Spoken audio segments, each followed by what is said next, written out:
welcome episode 2 of Town Talks with the Mayor and our second podcast. And we're here today with Tai Williams, who is our town manager, been with the town of Danville for more than 2 decades, and a local resident. You've raised your family here. Your husband has worked in this area as well. And it's been an exciting relationship, and personally to get to know you all these years. And particularly, you came from an area that I have a particular interest in, being an architect and in planning, but your background started in city regional planning, transportation, and then up to managing virtually every department and organization. So, Tai, welcome. Well, thank you. And exciting to have you here. And you know, it's now you're running the ship. And we want to talk today about, again, what does it make Danville unique and what your philosophy is. And eventually we'll get to the hard part, which is what do we predict the future is going to be? How can we continue what we have, given things coming, unfunded mandates from the state, economy, our uniqueness in how Danville kind of got classified as that quote, limited service city, so our tax share is so small. But you have talked about recently at one of our workshops, we had the council and all of our commissioners, which are all volunteers, and you talked about the Danville Way. And I think that's a way to start this conversation off. Can you share with us what's the Danville Way and why is it important? Well, thank you, Mayor. Honored to be here for the second episode of our podcast. I would say the Danville Way is a very special approach to how we govern. And when we say we govern, we mean we do it in consideration of what our community is really looking for. So when we talk about fiscal discipline and approach to kind of being very careful with how we spend the taxpayers' dollars, the Danville Way is a couple of things. First and foremost, is about being laser focused on providing service that the community has asked for, right? So the Danville Way is about honing in on the 4 original drivers for incorporation. That was planning. So we talked a little bit about planning, making sure that the community continues to feel the way it did, despite the fact that physically it has grown, and I would argue for the better. The second P is police, right? So, you know, we have achieved that and we'll continue to maintain that. And police and public safety is the second P of the 4 Ps. Parks. So very, very, very focused on making sure that our parks are as wonderful as we have always envisioned them to be.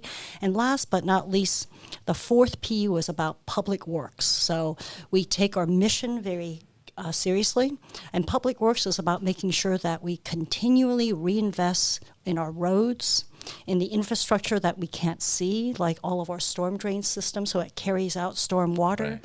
And of course, making sure that we can travel safely through our community. So the Danville Way is about laser focus on those 4 Ps, as well as making sure that we have the funds to spend, not only now, but 10 years into the future. So the Danville Way is always about looking ahead and planning ahead and forecasting what we might need and navigate our way through the challenges that we might see.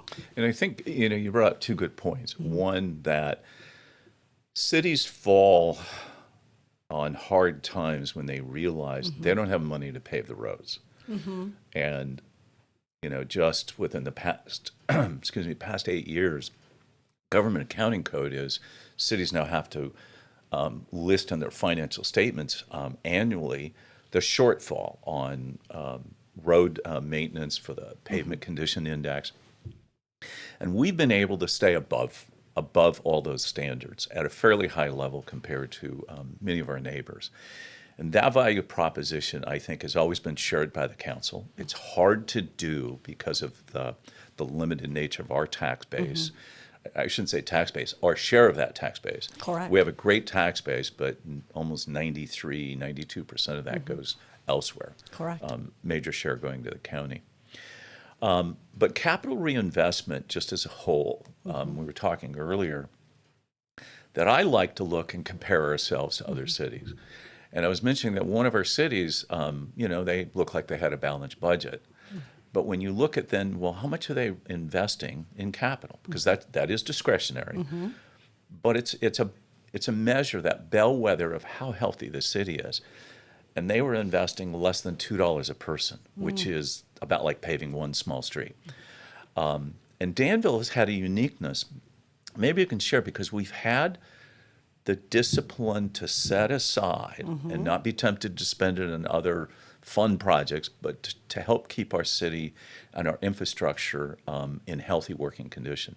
Maybe share with us, how much money have we spent, what do we get out of that, and how do we do that?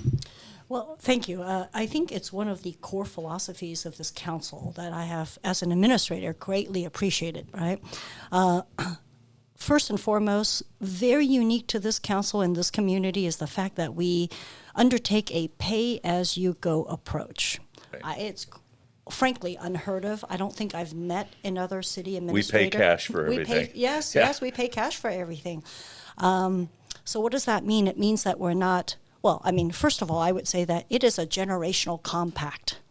It means that we are not going to erode operating expenditures in the future because we've had the discipline to save a little bit at a time.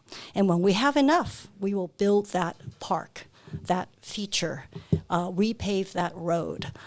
The ability to do that is what allows us to kind of navigate really difficult economic times. Now, it doesn't mean that we haven't built a lot of wonderful civic facilities, right? So since the year 2000, this little town has been able to invest something like $200 million into our community. That takes the form of 16 community buildings, all these wonderful community parks, both large and small, and pocket parks, extensive trail system. I think if you ask anyone on the street why they are here, besides feeling safe, they would say, oh, it's the extraordinary physical environment that they could, take their families to. So the capital side we take very seriously.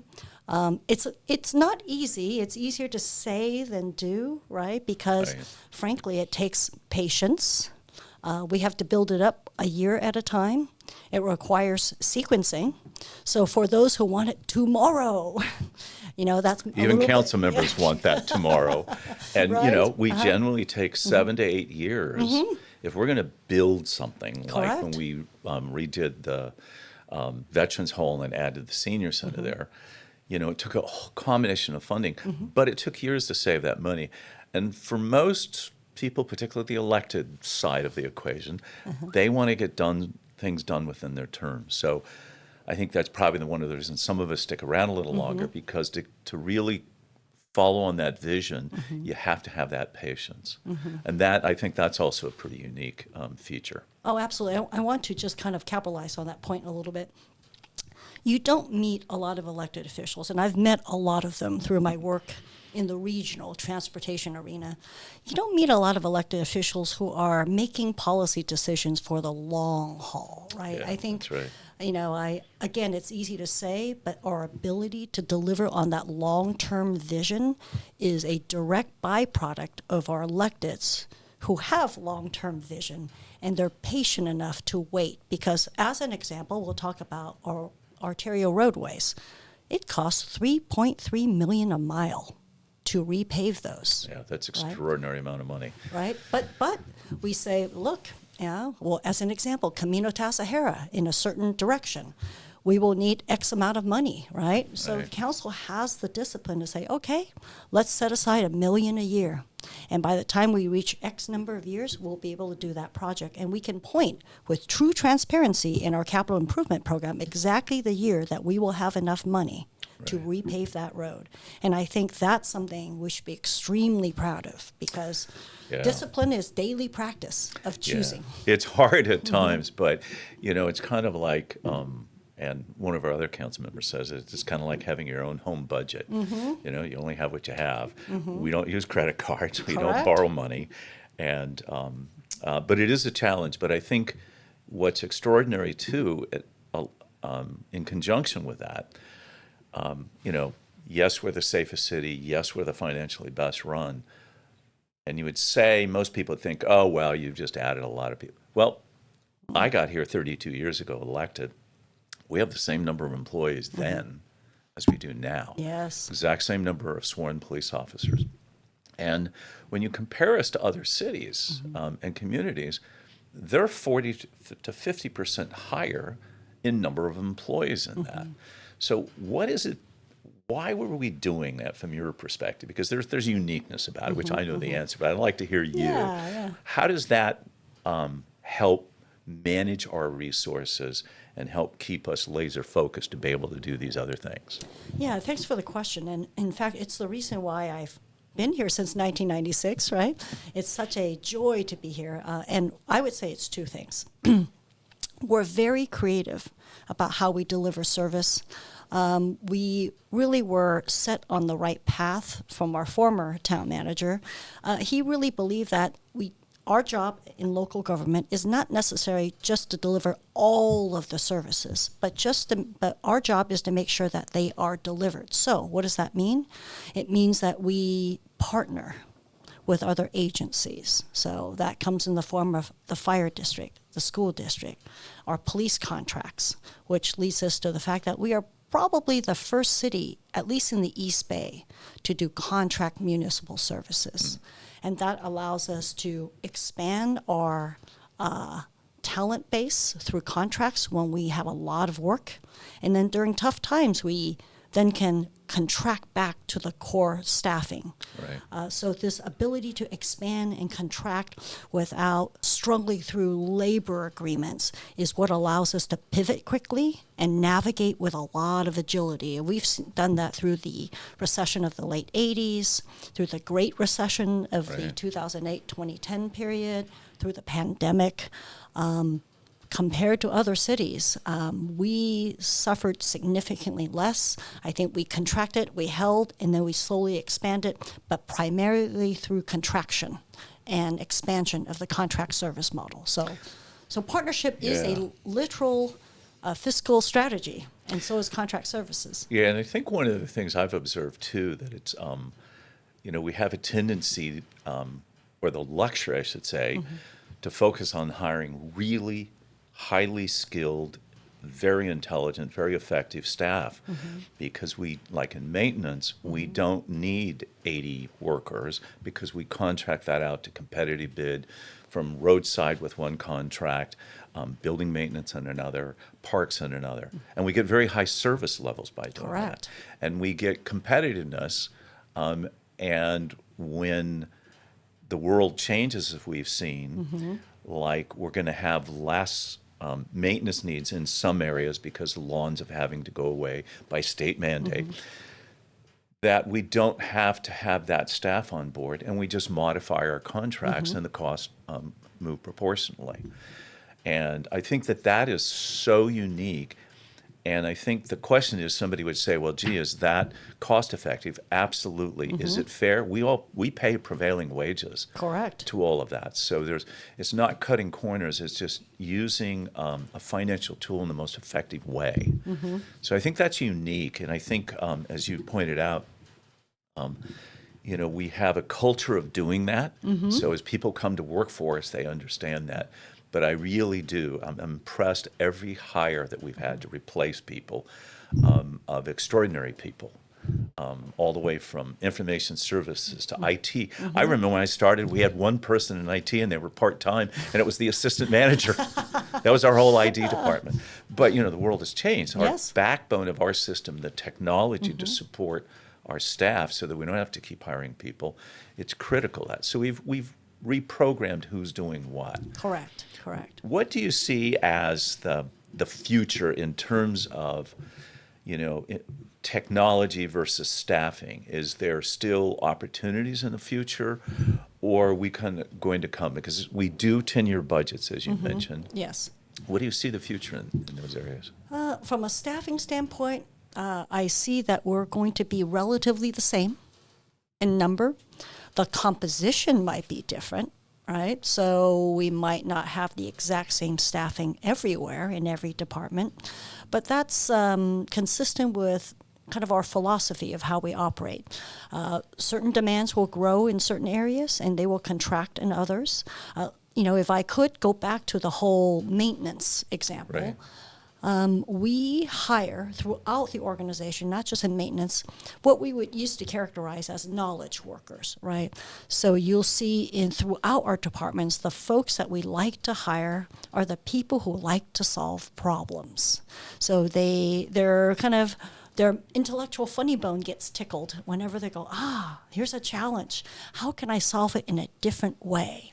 And we'll choose contracting in very specific instances, not all instances. For example, we know our community loves to go up to one of our maintenance workers and ask them questions.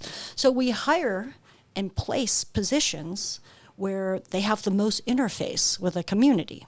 So they're changing garbage can bags. Do we really need a maintenance worker to do that? Not necessarily, but we also know that that's a high-touch situation, right? That's Right. where the community might engage with them. Whereas the community is probably not going to approach some guy on a big lawnmower with his head, protection on, trying to drive the lawnmower through the grass. So we are very careful about exactly where we put those contract service employees versus actual town employees. So problem solvers and where to place them. And we will do something very similar as we move forward into the future. People have asked about AI. What does that mean? Especially for local government. And what we would say is we would probably use technology to really help us iterate on potential options. We would use technology in expediting the more basic non-complex tasks so that we can save our highly technically high knowledge workers for the more complex interpersonal engagements. So I would see that that's how we're going to solve many of those problems utilizing technology in the future. And you're an expert at it. And I'll tell you why. It's not on my list of questions.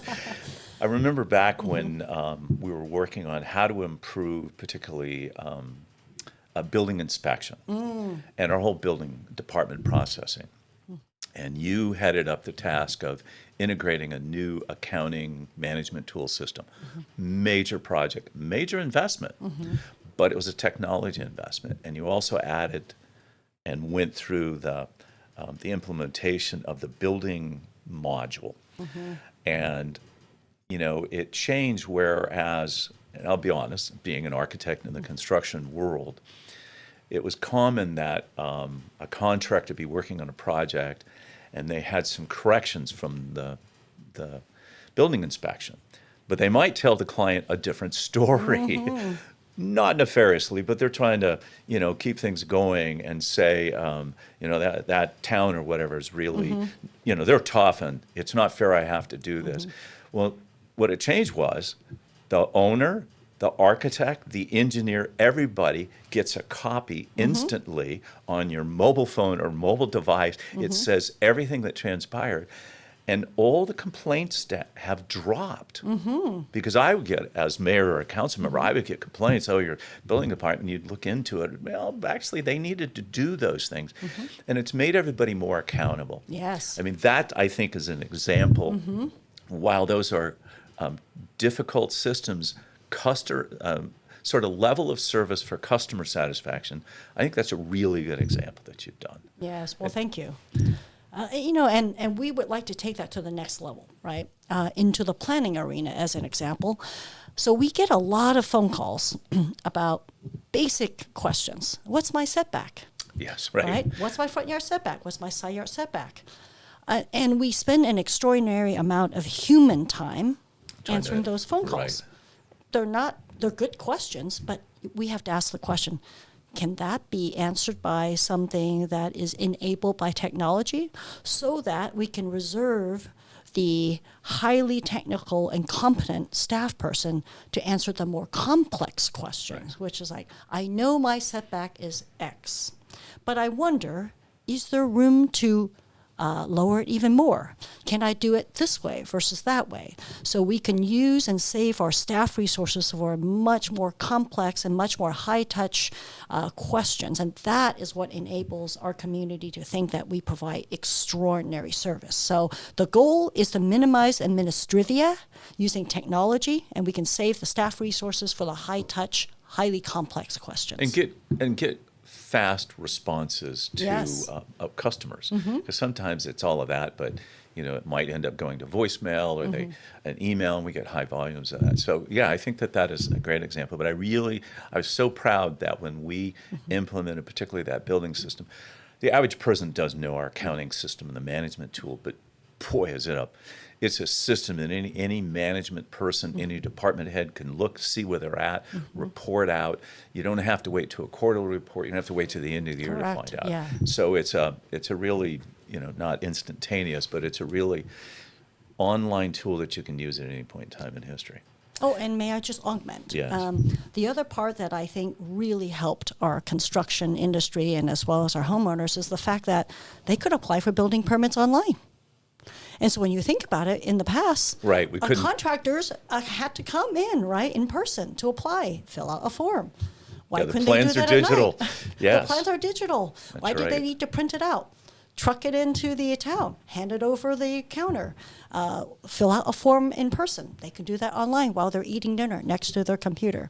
So all of that is what allows us to provide exceptional customer service, Right. but with the same number of staff, just as another example. Yeah, it's interesting you mentioned the building permit specifically because there's a lot of building permits. They decided they're totally online, and you get the permit online. You never even have to Right. come in. And pay online. Yeah, exactly. Well, speaking of payment and stuff, one of the challenges that the reason we've had to do this, which actually turns out to be a good example of how to manage a city cost effectively, but we were also kind of forced to do it because when Danville incorporated post-Prop 13 cities, the tax revenue sharing was very different. So Yes. cities like Walnut Creek, they're 20 to 24% of property taxes.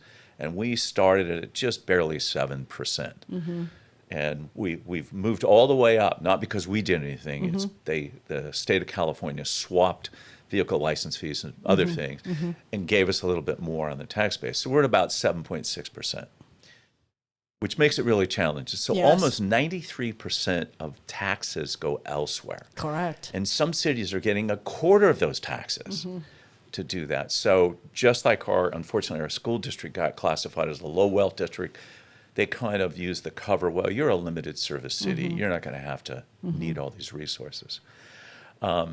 So when you look at cities, and from my seat, I always want to know how well are we doing? And it's not just, I want to say, hey, we're doing a great job. It really is a tool, and it's a management tool.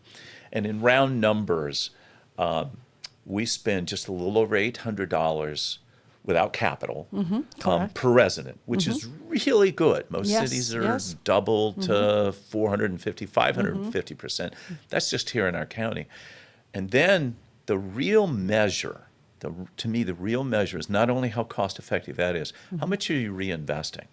As you said before, nearly $200 million over the past 2.5 decades, but we spend nearly $200, which is $8 million a year. That's really hard to do. And, it makes our 10-year projections sometimes makes your breath stop or your heart stop for a second. So what do you think, I know we sort of touched on it, but the challenges of the future, what is disrupting us from achieving our goals? Where's it coming from? Is it the county? Is it the state? Or what world influences are affecting us? Well, I would say that, backing up a bit, the town has always dealt with challenges. And I think our philosophical approach and discipline positions us well to navigate them. So I would say it's not different than prior years. It's just a different challenge. All right? Right. And which is what keeps the kind of people here. But looking forward, I would say that we have some geopolitical conflicts that is going to drive up energy costs. How does that affect us? Well, I think we know that nearly or more than 20% of the world's crude oil goes through a particular strait, right, in the Middle East. That is already driving up energy costs, so in the form of gasoline prices. That's going to limit discretionary spending. Our business tax base is focused on retail and restaurant and leisure services. And that's the kind of discretionary spending that families typically pull back on when there are macroeconomic pressures. Secondly, it has direct impacts on the town's operations because, for example, high gas prices will impact how much we have to pay for fuel for our fleet of vehicles, our police departments, etc. The other thing I've just discovered that a large proportion of the world's fertilizer also goes through that strait. Yeah, actually, right? like 80% of all the world's right? fertilizer. Yeah, so that's going to directly for affect our parks, our roadsides. It will also translate through the costs of contract services because for all of our contractors that provide lawn mowing and maintenance services, their fuel costs are going to go up. So what are we going to do about that? Well, I think one of the things that we're doing in looking ahead is we're locking in new contracts now before costs continue to escalate. Right. With regard to our business community, we have a wonderful economic development staff, actually one half of one, who works with a lot of businesses about capitalizing on a lot of special events that the council has approved.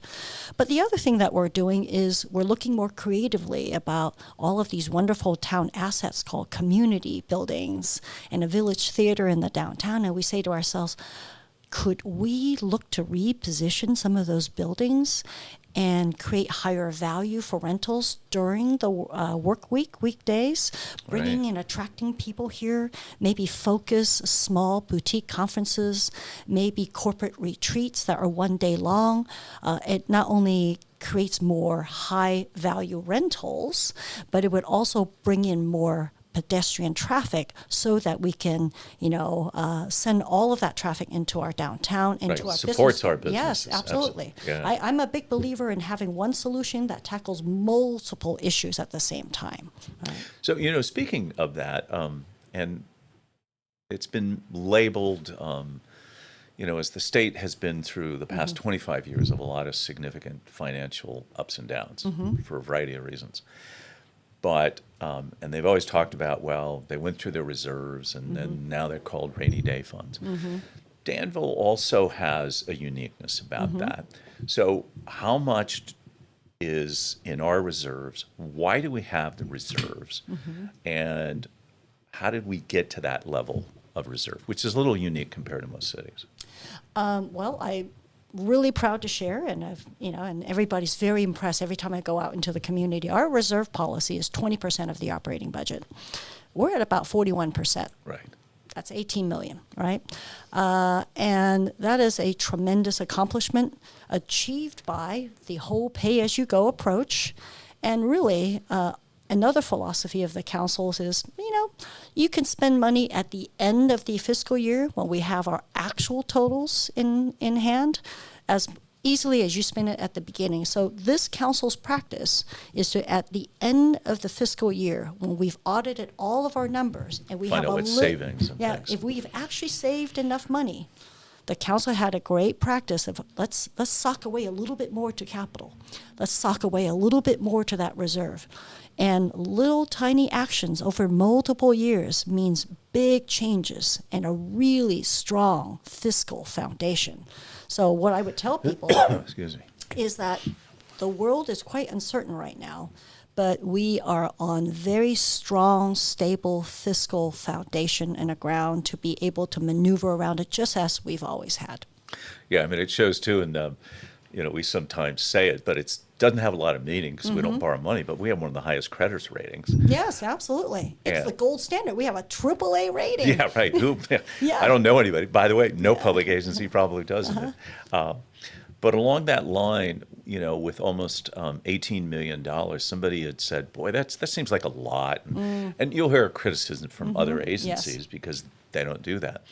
But I always remind people, and we've all seen it, from the Loma Prieta earthquake to the Napa earthquake to all the fires that have been around, and particularly fires in this area. Earthquakes that will happen in the valley, single-family homes, people are going to be okay.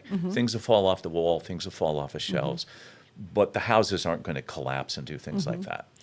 And we'll be back in business really quickly, within maybe hours to a few days. But there's debris removal and things. There are other infrastructure, for example, the freeway. Correct. We're going to be, even though we don't own the freeway, we're going to have to help get our residents from one side of town to the other. And we've put in place these contracts, and we had to have them because FEMA said, boy, if you don't have them ahead of time, you don't do it. But just part of our overall planning, and I think we saw an estimate that in 30 days, if there was a major fire and we could go through that reserve. Absolutely. 41%, if you think about it, 41% of an operating budget, meaning if something happened and we had zero revenues coming in, that's about 5 months. Right? So when you think about it and relate it back to your own household budget, you could have 41% of your, household income saved. We all should have that discipline. Right. But it's about half a year. Right? So half a year. So in the big scheme of things, for those who might think we are sitting on too much money, I would say it's about half a year's worth of expenditures if all expenditures stayed the same. But in reality, what that operating reserve allows us to do is to rebuild public infrastructure in the event that they collapse, as they have had in the past, and front that money, so that we can do it while we wait for FEMA's long, multi-year process of reimbursing us. And FEMA, they just had a change in that when I was back in Washington, D.C. They were studying it, and they wouldn't tell us the answer, but we kind of saw it was coming, is they're cutting 10,000 workers, and those are the people who normally go to the field. But they're gone. And they've changed the reimbursement rate. It used to be, I think, 25% local, 75%. They want to reverse that, which means if you don't have cash in the bank, there is no real reimbursement by the time, so you have to cover all that cost.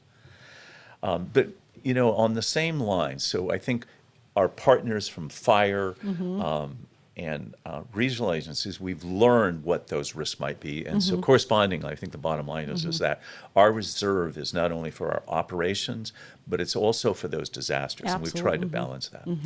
But this also goes back to partnerships. And I think what's unique is, and maybe you could talk a little bit about the partners and how do we leverage public dollars, no matter whose dollars they are. How do we do things more cost effectively?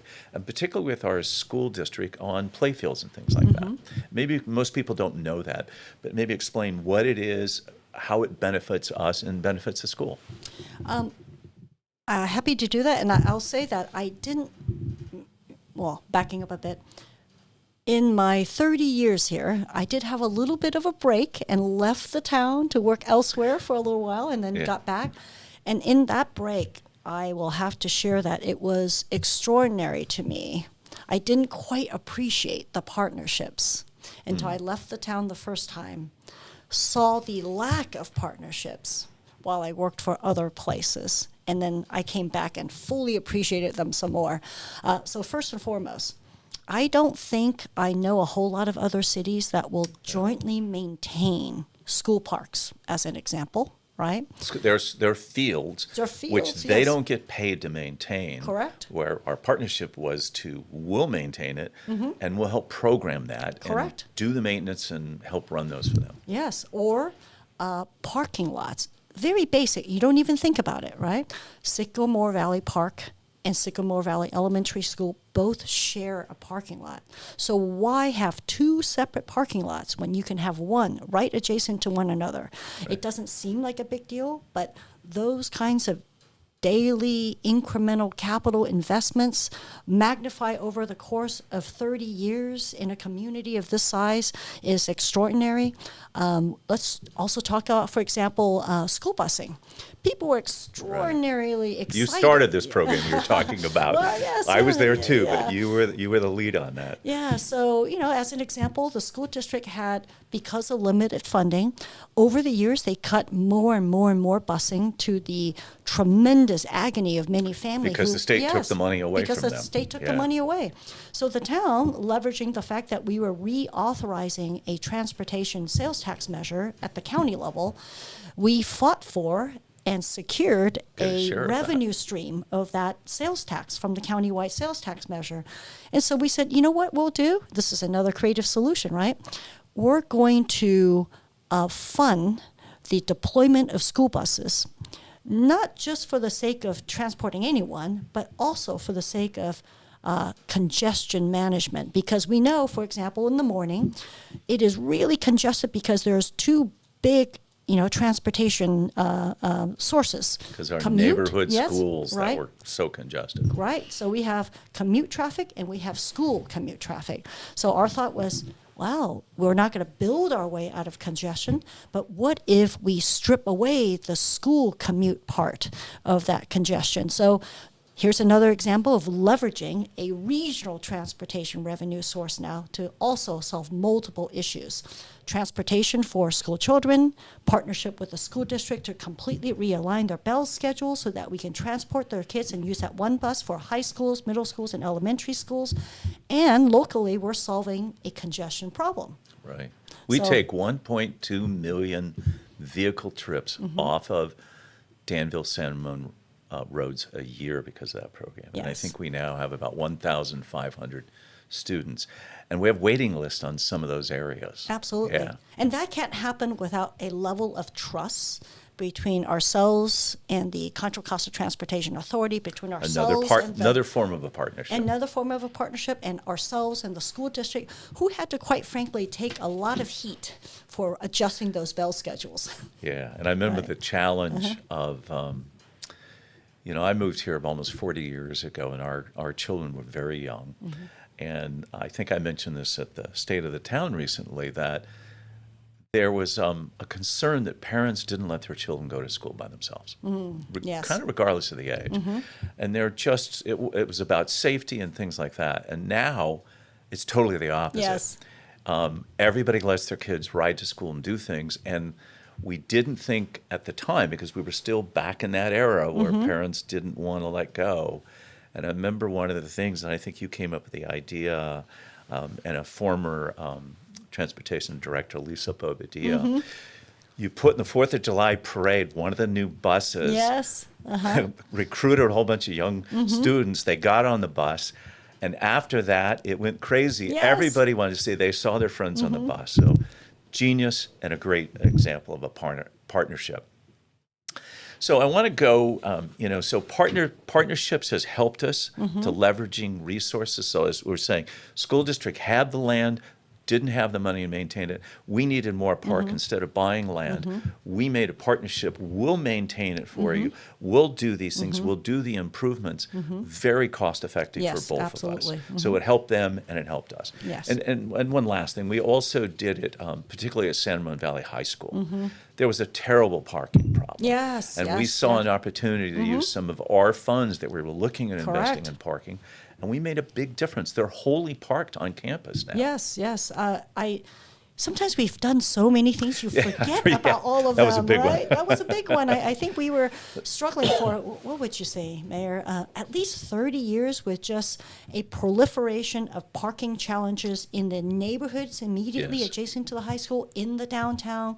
The downtown businesses were struggling with it because now their customers couldn't park and access the Right. business because it's just student parking. And so this is where, from a pragmatic standpoint, the town says, listen, we can commit these capital dollars and we can help you physically improve a school site. Now, in other cities, that would be unheard of. It's like, that's a school problem. It's not a city problem. But we think much more globally and holistically, because a school problem for a school in the middle of a downtown is a town problem, right? So because of our ability to look at an issue in a much more global standpoint, I think that's the reason why we're able to do so much. That's, I was just thinking back, that's a really good example. At the time, we were building lots of parking downtown Yes. to try to help compensate. In round number, that was $60,000 a space because we'd have to buy the land, do the improvement. Well, the school district at Santa Mona already owned the property. And Yes. for a couple of $1,000s per space, incredibly cost effective. Yes, yes. Another partnership. And the school district embraced it, and fortunately, parents and students have the benefit of that. And most people don't know. It doesn't say Town of Danville, but it was Yes. there. Yes, and We in helped fact, do that. do you remember way back when students had to get up they were actually Oh, yeah. in those parking spaces on the street at 6 a.m. because they couldn't There find was so parking few elsewhere, parking right? spaces. Yeah. Yes. And then everybody else had to go into the neighborhoods. Yes, yes. Yeah. So, again, that partnership is rare, and I sort of ask other elected and other communities, why wouldn't you do it this way? And just recently, Lafayette is just looking at doing the model of what we did with our veteran community. Oh. So the Veterans Building was a building built through funds that came from a national entity 100 years ago. The county ended up owning it. But the veterans were stuck with maintaining it, and it really needed a lot of work. And then we created the partnership with them. You stay here, we'll do this. And by the way, we'll build another building, and we'll share it, we'll cover the cost. But it allowed the community now having another resource for holding weddings, meetings, and celebrations and things like that. But just, Lafayette, which has a little similarity to what we do in a small way. I'm really glad because, again, it's taxpayer dollars, no Yes, matter where they yes. are. How do you leverage those and get those to be at maximum benefit? Correct, correct. And some of it requires a philosophical approach of not having to own everything, right? Meaning, when I say own, I don't just mean in fee title. I mean, this is my project. No Right. one else can help, right? Yeah. And we believe in it takes a village. Right. We believe in, Vets Hall is a perfect example. While we are going to renovate the Vets Hall, it is a perfect opportunity to now deploy and implement something we've always wanted and we've heard from our senior community, which is to add on to it Right. and create a senior center, right? So Which I is think- used every day now, Yes, which yes. is great. Which circles back to what we were talking about, pay as you go and the patience needed to deploy ideas, right? So I think some of the toughest things to do as an administrator is really to say no to some really great ideas. Only No because for now, no save for till now. later. Yes, yes. Because that's an example of we couldn't Yeah. do a senior center, right? For a variety of reasons, but we always store those ideas in the back of our minds. But when that opportunity came, we're like, hey, in addition to just the Vets Hall, let's add on to it. Let's build our senior center on the same spot because that is a way we can leverage public Great dollars. shared Right. facility. Yes, yes. It also goes back to, the idea of leveraging everything. But our embracement of technology was just not on the financial side. It was on the security side. We talked with Chief Rosberg in the last podcast. And what's been really good is that our community has always supported those. Yes. I mean, clearly a lot of the people live here work in tech and technology. And most people that I talk to say, well, of course you're going to do that. And other communities get restrictions in doing that. So we've been very fortunate to be able to use them for financial management, how we manage, how to leverage, and do those things together. And, we have great leadership under Superintendent C.J. Comack. His financial knowledge of knowing this district, having been here, seen others, just like you Yes. had that opportunity, has come back. We're all under challenges, and it's not, the school budgets are going down, not because anybody's doing anything wrong. They only get paid by the number of students, and they've went from 34,000 down to 28,000, and it's going to continue. And the whole state's happening like that. So our partnerships, I think, have been critical in that. We're always looking for opportunities to share. Yes. But thinking about challenges, we've got just a few minutes left here in today's Already? podcast. Yes.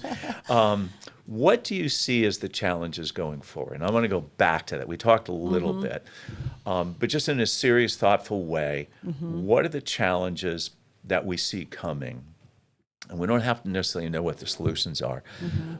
What are the things that are going to affect Danville? And will they affect the quality of life here? Well, as a person who's a planner by training, two things come to mind. First and foremost is the continued erosion of local control by the state of California. Absolutely. Basically, creating a situation in which we really can't say no to new housing development. Right. It's unfortunate. But It's that's very where we are. unfortunate, right? So what is going to come now will be more housing development, regardless of whether or not the council or its planning commission deems it to be appropriate. So I think our focus now is less about fighting that, because there has been no city in California that has successfally been able to challenge that. Kind of right? ruled on that housing. Correct. And yeah. Correct. So it's about shaping how those housing developments look now. You know, as a planner, I'm hyper interested in making sure that every single new building fits within the fabric of the community. Right. So I think we have a tremendous track record for doing that. If you look at black and white photos of Danville in yesteryear and compare it to today, I think this community, all of its commissions and design review boards and councils have done a spectacular job weaving in new components of new buildings into the fabric of our community. The second part is, we as a community, because we're viewed by larger entities like the state of California, the Metropolitan Transportation Commission, we're not viewed as a city in need. So over the last 10 years, we qualify for fewer and fewer and fewer grants for transportation improvements. How does this impact us? Well, circling back to the discussion about major arterial costing $3.3 million a mile. Well, in the past, we were able to generate some seed money and attract state and federal dollars to repave those roadways. Now the town's going to bear the costs of all of those capital improvements and rehabilitation efforts, which means in turn there will be less money for other new projects. So at some point, we're going to have to figure out how best to manage these extraordinary assets we've built over the years, because there's really, if we're going to build something, we need to maintain it at the highest possible standard, because that's our expectation here in Danville. So, so two big things on the horizon that I'm constantly noodling on. Yeah, and I agree, particularly on the, we used to qualify, as you said, for matching funds and things, and that's how government has kind of worked forever. But Danville and a few other cities like us have been excluded from that. Correct. And what's interesting is the ones who get the most money above and beyond, one city spends $22,000 per resident just for their operating budget. City of 800,000 people, we spend 800. Streets are terrible. I mean, they're just, the list is on and on. And when it comes to money, they get the money. And because they somehow meet those criteria. So from, taxes are taxes. They're all paid by the people. There should be some way of having equity in that. And I hate to say this, but he who has the most money has the worst of everything. There isn't a city that's an exception to that. And it's a sad statement, because bigger isn't better. Yes. Smaller is leaner. But our standards here in Danville, because of you, the leadership, and former city manager, and all of our directors and things like that, have made those commitments to figure out, even back, I remember, and you were here when we were talking about this, the Great Recession comes along, and I remember our manager, and you were assistant manager, said, looking out the window, things are terrible out there. They're not good here either, but we're going to raise our standards, our service levels, and make sure that government's not the problem, that people know that we're here doing our job. I think that, to me, is the testament.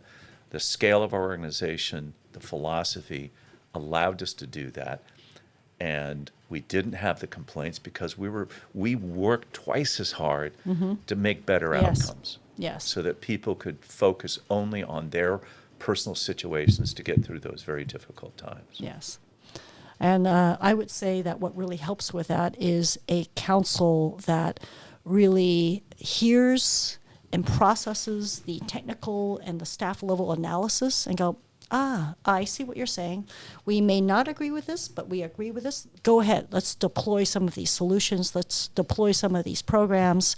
And I think the partnership between the staff and the policymakers over a long run is what allows this community to be what it is today. Danville didn't just happen, right? It was really a product of a long planning process and the practice of making good decisions on a daily basis.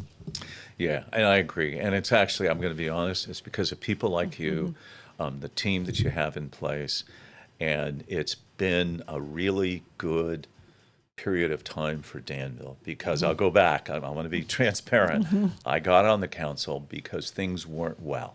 They were starting to trend. We really focused on the pay-as-you-go attitude, and we didn't have money for capital. And just within a couple of years, we got back on track, laser focused, and as I think you mentioned recently, just a measure of our staff. Without good staff, it's not going to happen. You can have a great council and they can be smart, but we don't do the work. But you mentioned, and maybe you can mention it again, you mentioned it at one of our council meetings, that Danville was recognized nationally on sort of the mental health and about what's it like for employees. Maybe you could share that. Yes, we were recently recognized with the Bell Seal of Mental Health, awarded to really only 360 employers nationwide, right? And so that's public and private employers, not just cities. And that's very important to us because it is a reflection of the fact that this is a wonderful organization to work for. We focus on nurturing our employees, and as we know, nurtured people nurture other people, right? So we nurture the community because we feel nurtured, and it is a pay-for-it type of approach. We invest in our staff from a training perspective. We create learning opportunities, and that in turn attracts the kind of people who want to grow, and they see opportunities within the organization. You know, both myself and our former town manager, we're not hyper-focused on, oh, you only do this job if you got a degree in this particular subject matter. We really look for those durable, lasting, resilient skills that are inherent in people, and we don't have a hesitation in moving them from spot to spot. I like to tell new employees that they come in, we're like, there is no step method here in this organization. Like, you enter as an assistant planner, and then you go from level A to B to C to D. Instead, what we have here is a zigzagging opportunity so that if you have the desire, the drive, the will, and the capacity, we will move you into positions of growth, whatever you would like to do when the opportunities present themselves. And I would say that our current assistant town manager is an example of that, because you might remember he joined the town as a code enforcement officer, part-time. I was half-time in those days. Right? And then he moved on to maintenance as the superintendent, right? The number 2 person, ultimately became the director, and now he's the assistant town manager. So it's a perfect example how we like to grow our own talent. And no tech background in his case, developed the Danville app or Danville Connect.